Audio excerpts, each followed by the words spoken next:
Hello everyone, this is Mumbo here, welcome back, and today we're going to be taking a look at something really awesome, and that is this fast and easy to build Vortex Elevator. Now what this does is it pushes you up a set of stairs very quickly so that you can reach your destination extremely fast. It's nice and easy to build, and also doesn't use that many resources considering it is an elevator, so let's take a closer look at it. Now before anyone hits the comment section in a fit of rage, I am aware that Vortex Elevators have been around for donkey's years. In fact, it was one of the first elevator designs ever posted to YouTube. So yeah, they've been around for a while, but over the years they have faced improvement after improvement, and I can tell you that the one that I am showing you today is pretty damn good. So let's hop inside and give it a quick tester. Just hit this button here and you will see we get transported very quickly up to the top. Look at my guy, does he look a little bit more pale than usual? That is because that is a pretty dizzying experience. But one of the good things about a Vortex Elevator design is the fact that you can get down nice and easily. No fan-dangled redstone here, just good old-fashioned stairs. As far as the redstone is concerned, we've got ourselves a helter-skelter type design with redstone spiraling up round the center column. It's an easy to remember repeating pattern that can travel upwards infinitely, which is always pretty good for an elevator because that means that you can go from 0 all the way up to build limit very nice and quickly. So without further ado, let's crack straight on with this tutorial.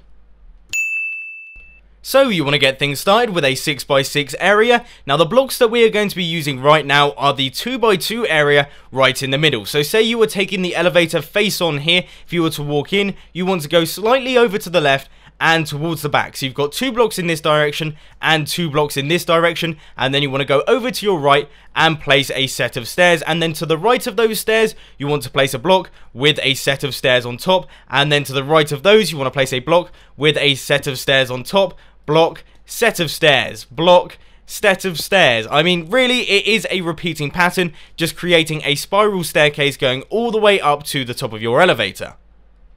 Once you have reached your desired height, you want to walk down your staircase and take out any of the blocks that you have left behind. So it should just be stairs, no more blocks, so just walk all the way down, taking out the blocks as you go, right the way down to the bottom. And then you will have a block-free spiral staircase. Doesn't look quite as pretty anymore, but it is 10 times more functional.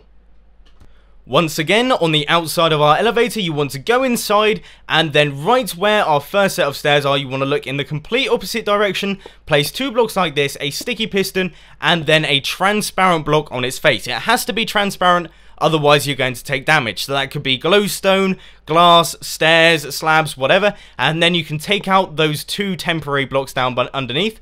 But then the next thing you want to do is pretty much repeat that process. You have to create an upside down L shape like this next to that stair with once again a sticky piston and a block on its face, and then take out those temporary blocks and then do the same thing again. So the upside down L shape like that, sticky piston with a block on its face, take out the blocks, and then on this set of stairs, upside down L, sticky piston facing inwards with a glowstone or transparent block on its face. It is a repeating process, and you should be able to tell if you are going right or not, because you have this piston here that is going to push you up these stairs, then this one will push you up these, and then this one will push you up these, this one will push you up these, etc, etc, etc. So let's try it again. Upside down L, sticky piston, and glowstone on its face, then take out those blocks. Now all you have to do is repeat that process all the way up to the top of your elevator.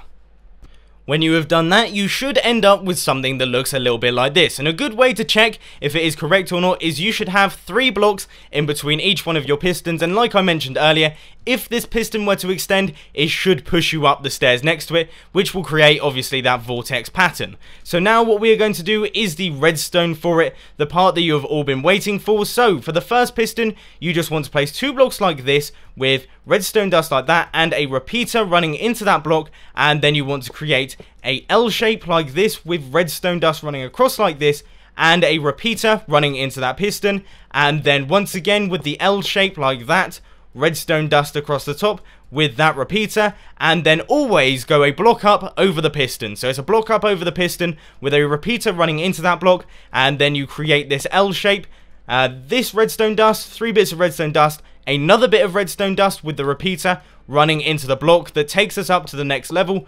L shape, 1, 2, 3, 4, repeater running into the block, with the L shape, and then you go 1, 2, 3, 4, repeater, block, and then you've got the L shape, and that is the repeating pattern. If you are finding that hard to understand, then of course I will include a world download of this world in the description so that you can check it out for yourself. But really, this is an easy to follow and easy to remember repeating pattern that creates a very nice and easy Vortex Elevator. Oh, I lost my words there, didn't I?